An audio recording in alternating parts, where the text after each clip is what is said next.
Doctor Ambedkar ने कहा था, अधिकार मांगे नहीं जाते, छीने जाते हैं। यूजीसी के कानून हमारे वे अधिकार हैं जो बाबा साहेब ने संविधान के जरिए हमें दिए हैं। इन कानूनों की रक्षा करना विपक्ष, दलित विरोधी मानसिकता की चालों को समझना और शिक्षा के बाजारीकरण को रोकना ही आज का सबसे बड़ा आंदोलन है। भारतीय संविधान के निर्माता और आधुनिक भारत के निर्माता डॉक्टर बाबा साहेब अंबेडकर का एक प्रसिद्ध कथन है, शिक्षा वह शेरनी का दूध है, जो पिएगा वह दहाड़ेगा। उनका यह कथन केवल एक मुहावरा नहीं बल्कि एक सामाजिक सिद्धांत था। सदियों से भारत में शिक्षा पर एक विशेष वर्ग का एकाधिकार था। दलित, आदिवासी और पिछड़े समाज को जानबूझकर ज्ञान से दूर रखा गया था ताकि वे अपनी गुलामी का एहसास न कर सकें। जागो, इससे पहले कि तुम्हारे हाथों से कलम छीनकर फिर से झाड़ू थमा दी जाए। यूजीसी नियमों को बचाना सिर्फ एक कानून की नहीं बल्कि तुम्हारी आने वाली नस्लों की आजादी की लड़ाई है। आज के संदर्भ में विश्वविद्यालय अनुदान आयोग यूजीसी वह संस्था है जो भारत में उच्च शिक्षा की दिशा और दशा तय करती है। लेकिन क्या हम जानते हैं कि यूजीसी के नियम और कानून दलित और पिछड़े समाज के लिए केवल कागज के टुकड़े नहीं बल्कि सुरक्षा कवच हैं? आज हम इस पोस्ट में विस्तार से समझेंगे कि डॉक्टर अंबेडकर उच्च शिक्षा में राज्य के नियंत्रण यूजीसी जैसी संस्था के पक्ष में क्यों थे, इससे दलितों को क्या फायदा है और आज इसका विरोध या इसमें बदलाव क्यों चिंता का विषय बना हुआ है। डॉक्टर अंबेडकर का स्पष्ट मानना था कि सामाजिक असमानता को दूर करने के लिए केवल प्राथमिक शिक्षा काफी नहीं है बल्कि उच्च शिक्षा में हिस्सेदारी सबसे जरूरी है। उनका तर्क था कि प्रशासन, न्यायपालिका और नीति निर्माण में दलित और पिछड़े तभी पहुंच सकते हैं जब वे विश्वविद्यालयों में पहुंचेंगे। संविधान सभा में बहस के दौरान और बाद में अपने लेखों में डॉक्टर अंबेडकर ने निजीकरण का विरोध किया था। उनका मानना था कि यदि शिक्षा को निजी हाथों में सौंप दिया गया तो भारत का पूंजीपति और उच्च जाति का वर्ग कभी भी गरीबों को अपने बराबर नहीं बैठने देगा। इसलिए वे चाहते थे कि केंद्र सरकार के पास एक ऐसी ताकतवर संस्था जैसे यूजीसी हो जो फंड, पैसा दे और नियम बनाए ताकि कश्मीर से लेकर कन्याकुमारी तक हर विश्वविद्यालय में दलित छात्र के साथ भेदभाव न हो सके।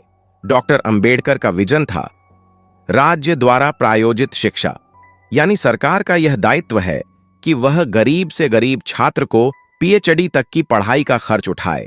यूजीसी इसी विजन का एक हिस्सा है। अब हम मुख्य मुद्दे पर आते हैं। आखिर यूजीसी के वे कौन से कानून और नियम हैं जो दलित, एससी, आदिवासी, एसटी और पिछड़ा वर्ग ओबीसी के लिए संजीवनी बूटी की तरह काम करते हैं? आइए इसे बिंदुवार और विस्तार से समझते हैं। विश्वविद्यालयों में केवल कह देने से आरक्षण लागू नहीं होता। यूजीसी वह संस्था है जो डंडा लेकर खड़ी रहती है। यूजीसी के नियम स्पष्ट करते हैं कि केंद्रीय विश्वविद्यालयों और सहायता प्राप्त कॉलेजों में एससी के लिए 15%, एसटी के लिए 7.5% और ओबीसी के लिए 27% सीटें आरक्षित होनी चाहिए। फायदा: यदि यूजीसी के सख्त नियम न हो तो यूनिवर्सिटी प्रशासन योग्य उम्मीदवार नहीं मिले का बहाना बनाकर इन सीटों को सामान्य वर्ग को दे सकता है। यूजीसी का कानून इसे रोकता है और बैकलॉग, पुरानी खाली सीटें भरने का आदेश देता है। यह दलित समुदाय के लिए सबसे तकनीकी और सबसे बड़ा फायदा है। कुछ साल पहले इलाहाबाद हाई कोर्ट ने 13 पॉइंट रोस्टर, विभागवार आरक्षण लागू कर दिया था। इससे आरक्षित सीटें लगभग खत्म हो गई थीं। यूजीसी की भूमिका: भारी विरोध और संवैधानिक नियमों के तहत यूजीसी को 200 पॉइंट रोस्टर, विश्वविद्यालय को एक इकाई मानकर आरक्षण लागू करना पड़ा। फायदा: 200 पॉइंट रोस्टर की वजह से ही आज विश्वविद्यालयों में असिस्टेंट प्रोफेसर की नौकरियों में दलित और ओबीसी उम्मीदवारों के लिए सीटें निकल पाती हैं। यह यूजीसी के नियमों की ही देन है कि एक प्रोफेसर की भर्ती में भी सामाजिक न्याय को गणितीय रूप से सुरक्षित किया गया है। एक दलित मजदूर का बेटा या बेटी पीएचडी कैसे कर सकता है? उसे 5 साल तक रिसर्च करनी होती है, फीस भरनी होती है और अपना खर्च चलाना होता है। फायदा: यूजीसी जूनियर रिसर्च फेलोशिप परीक्षा आयोजित करती है।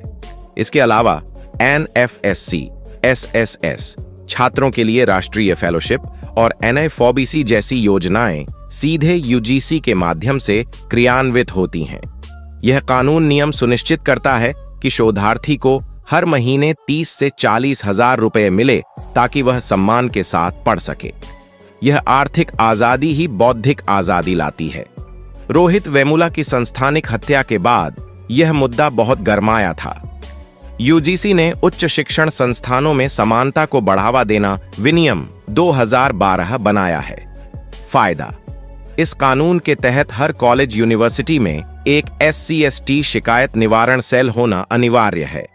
यदि कोई प्रोफेसर किसी दलित छात्र को जाति सूचक शब्द बोलता है या जानबूझकर फेल करता है, तो छात्र यूजीसी के नियमों का हवाला देकर उसकी शिकायत कर सकता है। यह आत्मसम्मान की रक्षा करता है। यूजीसी के पास एक फंड है जो विश्वविद्यालयों को इसलिए दिया जाता है ताकि वे SC/ST, OBC और अल्पसंख्यक छात्रों के लिए एक्स्ट्रा क्लास चला सकें।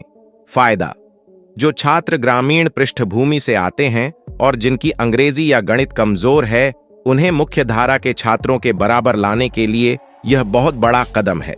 यहाँ विपक्ष का अर्थ उन ताकतों से है जो या तो मौजूदा सरकार की नीतियों का विरोध कर रही हैं या फिर वे लोग जो यूजीसी के नियमों को कमजोर करने की कोशिश कर रहे हैं। आपके प्रश्न के अनुसार विपक्षी लोग इसकी रोकथाम क्यों कर रहे हैं? इसे हमें दो नजरिए से समझना होगा।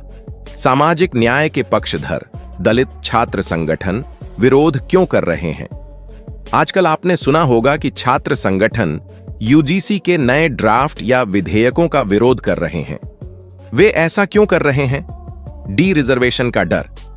हाल ही में यूजीसी ने एक ड्राफ्ट मसौदा जारी किया था जिसमें सुझाव दिया गया था कि यदि आरक्षित वर्ग के उम्मीदवार नहीं मिलते हैं तो उन सीटों को डी रिजर्व करके सामान्य वर्ग के लिए खोल दिया जाए। रोकथाम का कारण: दलित और विपक्षी नेताओं ने इसका पुरजोर विरोध किया और इसे रोका। उनका तर्क था कि यह आरक्षण खत्म करने की चोर दरवाजे से कोशिश है। योग्य नहीं मिले कहना एक साजिश है। HICI बिल का खतरा: सरकार यूजीसी को खत्म करके HICI उच्च शिक्षा आयोग भारत लाना चाहती है। रोकथाम का कारण: विरोधियों का कहना है कि यूजीसी के पास अनुदान देने की ताकत है, के पास शायद फंडिंग की ताकत न हो। अगर फंडिंग खत्म हुई तो यूनिवर्सिटीज अपनी फीस बढ़ा देंगी।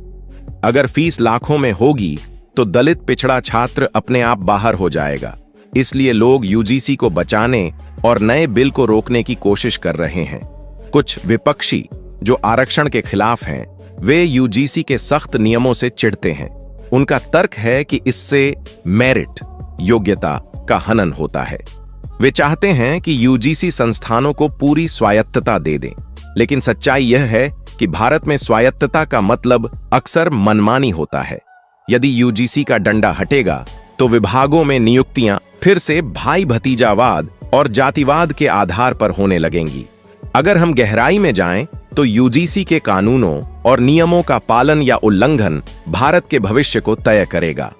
बौद्धिक वर्ग का निर्माण: जब एक दलित छात्र यूजीसी की फेलोशिप लेकर PhD करता है और प्रोफेसर बनता है तो वह केवल नौकरी नहीं पाता, वह आने वाली पीढ़ियों के लिए एक रोल मॉडल बनता है।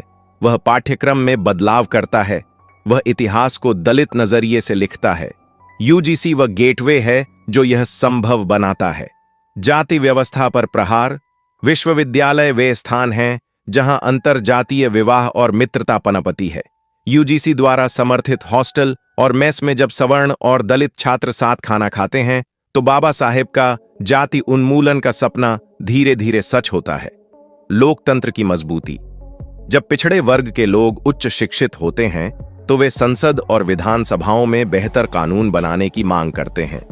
वे अपने हकों के लिए सुप्रीम कोर्ट तक लड़ते हैं। अंत में सवाल यह है कि एक आम नागरिक, एक दलित युवा या एक जागरूक भारतीय के रूप में हमें यूजीसी के इन कानूनों से क्या लाभ है और हमें क्या करना चाहिए? बी जानिए। हमें मिलने वाले सीधे लाभ: मुफ्त सस्ती उच्च शिक्षा। यूजीसी की फंडिंग की वजह से ही सरकारी यूनिवर्सिटी की फीस कम है। यह हमें डॉक्टर, इंजीनियर और IAS बनने का मौका देती है। नौकरी में सुरक्षा, रोस्टर प्रणाली और आरक्षण नियम हमारे लिए प्रोफेसर बनने के दरवाजे खोलते हैं। कानूनी ताकत। अगर हमारे साथ भेदभाव होता है तो हमारे पास यूजीसी रेगुलेशन 2012 जैसा हथियार है। हमारा कर्तव्य, हमें यह समझना होगा कि यूजीसी पर हमला सीधा संविधान पर हमला है। यदि सरकार यूजीसी को कमजोर करके उसे केवल एक रेगुलेटर बनाती है और फंडिंग बंद करती है तो शिक्षा का बाजारीकरण हो जाएगा। हमें क्या करना चाहिए? हमें डी रिजर्वेशन जैसे किसी भी ड्राफ्ट का विरोध करना चाहिए। हमें मांग करनी चाहिए कि एनएफएस सीएनएफ ओबीसी फेलोशिप समय पर मिले और बढ़ाई जाए। हमें यह सुनिश्चित करना होगा कि 200 पॉइंट रोस्टर कभी खत्म न हो।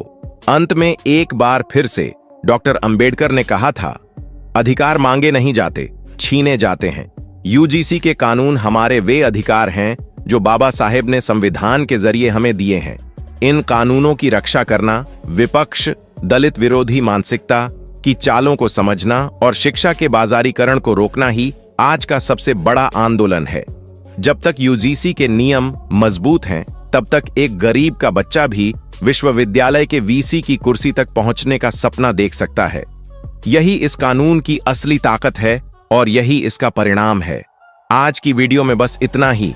यदि आपको हमारे द्वारा बनाया गया यह वीडियो पसंद आया हो और आप चाहते हैं कि हम बाबा साहब के इस मिशन को आगे बढ़ाएं, इसके लिए आप हमें आर्थिक मदद कर सकते हैं। दिए गए क्यूआर कोड पर स्कैन करके आप हमें आर्थिक मदद कर सकते हैं, जिसकी हमें इस समय बहुत ही आवश्यकता है। बाबा साहब पर बनाया गया हमारा ये वीडियो कैसा लगा, आप हमें कमेंट करके जरूर बताएं। दोस्तों, आज की वीडियो में बस इतना ही। इस चैनल पर मैं सिर्फ बाबा साहब के जीवन से जुड़ी छोटी बड़ी सभी जानकारी लेकर आता रहता हूं। यदि आप बाबा साहब को पसंद करते हो और इनके बारे में और अधिक जानना चाहते हो तो हमारे अंबेडकर साहब जी यूट्यूब चैनल को सब्सक्राइब कर लें। वीडियो को पूरा देखने के लिए धन्यवाद। उम्मीद करता हूं आपके विचार भी बाबा साहब की तरह अच्छे हों।